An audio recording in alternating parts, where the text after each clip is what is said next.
Денес ќе разгледаме внимателно анализата на две клучни енергетски инвестиции во Северна Македонија. Новиот интерконектор за гас од Грција и планираните гасни електрани со комбиниран циклус во Битола и Неготино. Анализата ја изработи Екосвест во соработка со регионалниот центар за истражување на енергетски политики од Унгарија. Целта на гасоводот Грција-Македонија е јасна – диверзификација на изворот на гасот. Моментално снабдувањето зависи од гасоводот од Бугарија. Новата траса од Грција отвора врата за пристап до глобалниот пазар на течен природен гас и азербејџански газ преку гасоводот ТАП. Ова ја зајакнува безбедноста на снабдувањето. Новите комбинирани гасни електрани, доколку се изградат, сите планирани единици, драстично би ја зголемиле потребата за газ.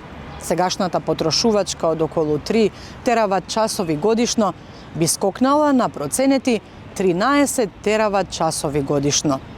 Ова наметнува прашање за влијанието врз пазарот и цените. Анализата се темелеше на комплексно пазарно моделирање, користејќи го европскиот модел за пазар на електрична енергија и пазар на газ. Истражувачите тестира различни сценарија со и без нов гасовод, со и без гасни централи, како и со променливи цени на природниот газ. Што покажуваат резултатите од истражувањето на пазарот на газ? Само со новиот гасовод, цената на гасот значително се намалува за околу 1,5 евра по мегават час.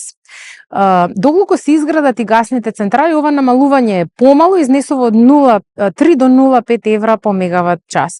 Гасоводот Грција-Македонија останува да се користи скоро во полн капацитет заради зголемената потрошувачка, а дури е потребно користење и на стариот бугарски гасовод. Системот за тргување со емисии ЕТС е клучен инструмент на Европската Унија, чија цел е ефикасно искористување на пазарните механизми за намалување на емисиите на јаглерод диоксид од индустријата и енергетскиот сектор.